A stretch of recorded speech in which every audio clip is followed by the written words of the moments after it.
अचार की सब्जी, हिंदुस्तानी खाना और खाने का स्वाद एक बार किसी की जुबान पर चढ़ जाए फिर उतारे नहीं उतरता। और उसका कारण है हमारे खाने में इस्तेमाल किए जाने वाले मसाले। और जितने मसाले खाने के जायके को बढ़ाते हैं उतना ही स्वाद जुबान को देते हैं अचार। एक बार किसी को अचार खाने की आदत लग गई, उससे अचार छूटे नहीं छूटती। आज की कहानी भी अचार के इर्द गिर्द ही है। कैसे, आइए देखते हैं। अपनी शादी के लहंगे की शॉपिंग करके मुस्कान अपने घर पहुंचती है। अरे अरे मम्मी, ये क्या है? तुमने दरवाजे के पास ये नींबू क्यों रखे हैं? और ये इधर आम और ये चने। रात का डिनर हमें इसी तरह मिलने वाला है क्या आंटी जी? पर नींबू देखकर लगता है आंटी जी ने तेरी नजर उतारने की सोची होगी। ये सब क्या कर रही हो मम्मी? तुमने ये सब क्या रायता फैला रखा है? साफ करो ना इसे। मेरे दोस्त आने वाले क्या सोचेंगे कि दिल्ली यूनिवर्सिटी से पढ़ी हुई लड़की के घर वाले इस तरह खाने को कपड़े के ऊपर फैला कर रखते हैं। देखा भाभी जी, देखा, इसी कारण मुझे इस लड़के से बात करने का मन नहीं करता। कहना ये सारी बातें अपनी सास के सामने, तब समझ में आएगा कि माँ भोली थी, तुम लोगों की बातें सुन लेती थी। वहां जब कोई सुनेगा नहीं ना तेरी, तब तुझे याद आएगी माँ की। अचार पापड़ वालों के घर पर जा रही है तू। इतने बड़े अचार के व्यापारी है महेश जी। और तेरे ससुराल में सबको कितनी नॉलेज है अचार की वैरायटीज की। और दुल्हन के साथ ही अचार पैक करके नहीं भेजेंगे हम तेरे ससुराल, तो ससुराल वाले क्या सोचेंगे हमारे बारे में? मतलब ये सब मेरे लिए हो रहा है? अरे मम्मी यार, मैं एक दो सूटकेस से ज्यादा कुछ नहीं ले जाने वाली। और ये अचार बचार देने की कोई जरूरत नहीं है। कौन धोकर लेकर जाएगा अचार को? और वो लोग क्या सोचेंगे? अरे उनका बिजनेस है अचार का, हमारा नहीं। इतना सामान मैं नहीं ढोऊंगी। माते, तू अपना शरीर ही ढो ले, वही बहुत है हमारे लिए। ये सारे अचार कैसे तेरे ससुराल पहुंचेंगे वो हमारी जिम्मेदारी है। और सिर्फ ये अचार नहीं, इसके साथ 3 महीने का सूखा नाश्ता भी जाएगा तेरे साथ। ये पेठा, गुड़ और तिल की गजक, मोतीचूर के लड्डू, शक्करपारे, भुजिया, कचौरी और ये अचार की बनिया। जाते ही मेरी बेटी ने अगर खुशखबरी सुना दी तो ये अचार उसके मन में उठ रहे क्रेविंग को शांत कर देगा। छी छी छी मम्मी, माँ हो तुम या मेरी सास हो, सोच समझ कर तो बोला करो। जाते ही 3 महीने में कौन बच्चा प्लान कर लेता है? मैं तो 3-4 साल तक अपनी लाइफ एंजॉय करूंगी अपने ससुराल में। वही ना आंटी जी, यहाँ तो आप मुस्कान को घूमने भी नहीं देती थी, पर जीजू हमारे बड़े मॉडर्न है। इतना बड़ा घर है, इतना अच्छा चलता काम है, 4-5 गाड़ियां है घर में। एक बार मुस्कान तेरी शादी हो जाए ना, फिर तेरे देवर को तो मैं ही सेट कर लूंगी पक्का। जिस तरह कोई भी माँ अपनी बेटी को विदा करने की तैयारी करती है, वैसे ही मनीषा भी तैयारी में लगी हुई थी। और 1 हफ्ते बाद होती है शादी की रात। ये कैसा अरेंजमेंट किया है लड़की वालों ने मम्मी? खाने में तो कोई स्वाद ही नहीं है। अरे तू ही देख बेटा, सामने से हमने किसी चीज की मांग नहीं की तो इन लोगों ने खातिरदारी में भी पैसे बचा लिए। ऐसे कोई कैटरिंग करता है क्या भला? बुफे में कहीं भी अचार नहीं है, खाने का स्वाद आए तो आए कैसे। और मेरा क्या है, मैं तो एक बार के लिए शांत भी बैठ जाऊं, पर तेरे फूफा जी नहीं बैठेंगे। आम शादियों में जैसे कहीं जीजा जी, कहीं ताऊ जी, तो कभी फूफा जी का रूठना तय होता है, इस तरह इस शादी में भी फूफा जी रूठ कर कमरे में जाकर बैठ जाते हैं। फेरों के लिए अमित मंडप पर आकर बैठता है कि पीछे से निखिल आकर उसके कानों में कुछ फुसफुसाता है। क्या फूफा जी शादी छोड़कर जाना चाहते हैं? ऐसा नहीं होना चाहिए। क्या हो गया दामाद जी, कोई कमी रह गई क्या खातिर में? कुछ तो कमी रही होगी ना आंटी जी, वरना मेरे फूफा जी यूं नहीं रूठता। हार्ट की 2 बार सर्जरी हो चुकी उनकी, इसके बाद भी भैया की शादी अटेंड करने के लिए बाय फ्लाइट आए वो। खाने में कहीं अचार था ही नहीं, और बिना अचार के कहाँ स्वाद आता, इसलिए वो तो बिना खाए अपने कमरे में चले गए। अब अगर वो खाएंगे नहीं तो अपनी दवाइयां कैसे लेंगे? और फूफा जी की तबीयत बिगड़ गई तो फिर हो गई ये शादी। क्या? ये क्या ड्रामा है? क्या कहा? अचार की व्यवस्था नहीं हुई? गठजोड़ा हो चुका है दामाद जी, अब आप फेरों से नहीं उठ सकते। आप यहीं बैठिए, मैं जाकर अचार की व्यवस्था करती हूँ, आपकी फूफा जी के लिए भी और सारे बारातियों के लिए भी। अपनी बेटी की ससुराल भिजवाने के लिए जो अचार मनीषा ने बनवाए थे, वो उस अचार को बारातियों को खाने के साथ सर्व कर देती है। वो बात तो नहीं है, पर ठीक है, एक बार के लिए काम चलाया जा सकता है। क्या जी?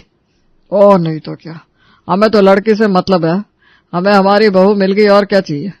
सब कुछ ठीक है ना जीजा जी? और कोई कमी लगे तो बताइएगा, आपके लिए अचार क्या, हवाई जहाज का बंदोबस्त करवा दूंगा मैं। और इसी तरह संभलते संभालते आखिरकार मुस्कान की शादी अमित से हो ही जाती है। अमीर घर में जा रही हूँ, नौकर चाकर होंगे, न सुबह उठने का प्रेशर होगा, न खाना बनाने की टेंशन। यही सब सोचकर मुस्कान अपने ससुराल गई थी। पर सुबह के 8 बजे ही मुस्कान नाम का जयकारा जोर जोर से लगने लगता है। ये बार बार मुझे कौन बुला रहा है? अरे तुम्हारी ननद बुला रही है, और कौन? जाओ बाहर जाओ। हमारी प्री वेडिंग में भी हमारे साथ नहीं आ पाई थी नेहा। मुस्कान तैयार होकर बाहर हॉल में जाती है। ये क्या भाभी, अब तो खाली हाथ बाहर आ गई? वो गिफ्ट तो दिखाइए जो आप अपने मायके से हम सबके लिए लेकर आई हैं। गिफ्ट्स?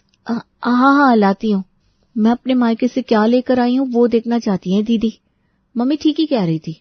अभी दीदी गिफ्ट्स मांग रही है, कुछ देर बाद तो मम्मी जी पक्का मुझे खाना बनाने को कह देंगी। इसका एक ही इलाज है। मैं अपने मायके से जो लाई हूँ वो आपको देखना है क्या? सीधा परोसी देती हूँ ना। अपने मायके से लाए हुए नाश्ते को चाय के साथ घर की नई बहू मुस्कान सभी को परोस देती है। हाय, ये क्या नाश्ता हुआ सुशीला जी? इसमें तो जरा भी स्वाद नहीं है। ऐसा बेस्वाद खाना आप तो कभी नहीं बनाती। वही ना मम्मी, तुम तो ऐसा खाना कभी नहीं बनाती।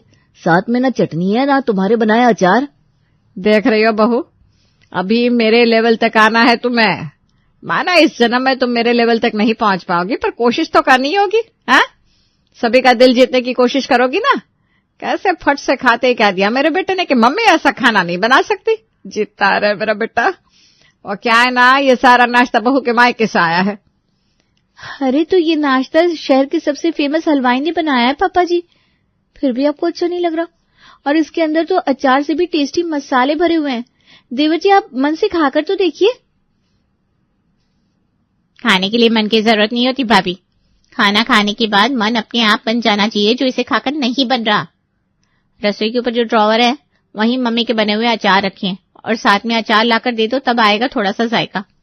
खुद में बड़बड़ाती हुई मुस्कान रसोई में जाती है जहां कमला पोछा लगा रही थी। क्या हुआ बहुरिया, हो गया ससुराल में स्वागत? बस आज भर सुन रही हूँ कमला दीदी, रोज थोड़ी ना सुनूंगी। घर में नौकर चाकर जब है तो वही बनाए खाना। तब तो आपको पता ही नहीं है इस घर के नियमों के बारे में। भले जेब में बहुत पैसा है, घर में नौकर है, बाहर गाड़ियां हैं, पर रसोई में तो बहू ही जाती है। पहले आपकी सास जाती थी, अब आपकी बारी है, तो तीनों वक्त का खाना तो आपको बनाना ही पड़ेगा, वो भी अपनी सास की टक्कर का। बेचारी मुस्कान, क्या सोचा था और क्या हो गया। जिन लोगों को हलवाई के हाथ का बना नाश्ता नहीं भा रहा था, उन्हें कहा मुस्कान के हाथ का नाश्ता भाएगा। पर अब ड्यूटी तो लग गई थी तो निभानी तो थी ही। दोपहर में सभी के लिए मुस्कान बनाती है छौंक वाली पीली दाल, काजू वाले चावल, आलू की सूखी सब्जी और धनिया की चटनी। कितनी प्यारी लग रही है ये प्लेट, फोटो खींचकर मम्मी को भेजती हूँ, मम्मी खुश हो जाएगी। पर काजू कुछ कम ही लग रहे हैं इस प्लेट में। अरे हाँ, मिठाई तो मैंने रखी नहीं, एक पापड़ और एक मिठाई, बस फिर क्या है। कभी जिंदगी में भी नहीं सोचा था खाना बनाने के पीछे इतना दिमाग लगाऊंगी मैं। बस एक बार अपनी सास को पीछे छोड़ दूं, उसके बाद इतना टेंशन नहीं लेने वाली मैं। जैसे ही घर के सारे मर्द दुकान से वापस आते हैं, मुस्कान सभी के लिए खाना लगाती है और हमेशा की तरह आज भी कोई अच्छा रिस्पांस नहीं मिलता। ओहो, ये तो बीमारी वाला खाना बना दिया तुमने मुस्कान। तुमसे बड़ी उम्मीद थी मुझे। मतलब जिस हिसाब से तुम बाहर का चटपटा खाना पसंद करती हो, मुझे लगा तुम्हारे हाथ में भी उतना ही स्वाद होगा, पर बिल्कुल मजा नहीं आया। क्या मजा नहीं आया? पर मैंने तो बड़े अच्छे से खाना बनाया था। चावल में काजू, कड़ी पत्ता सब डाला है ताकि पुलाव वाला स्वाद रहे, पर खाना प्लेन भी रहे ताकि घर वाली एसेंस मिस ना हो। वरना मैं रेस्टोरेंट स्टाइल खाना बनाना भी जानती हूँ। वही तो भाभी, हम तो रेस्टोरेंट के खाने से ज्यादा इज्जत अपनी माँ के बनाए खाने की करते हैं। मम्मी जो खाना बनाती है ना, वो शायद ही कोई बना सकता है। अचार में जो मसाले डालने हैं, उन मसाले का इस्तेमाल करके बनाती है मम्मी सब्जी। उनके हाथों के खाने की तारीफ में जितना भी कहो कम है। हमारा जो ये बिजनेस है ना, जिसके कारण चल रहा है ना, वो मम्मी ही तो है। तुम्हारा देवर बिल्कुल ठीक कह रहा है बहू। जब मैं तुम्हारी सास को ब्याह कर लेकर आया था तो मुश्किल से 500 रुपए कमाता था मैं, दिन के, महीने के। पर तुम्हारी सास ने कभी शिकायत नहीं की कि ये कम है। मैं जितना उसके हाथ में रखता वो उसी में गुजारा करती।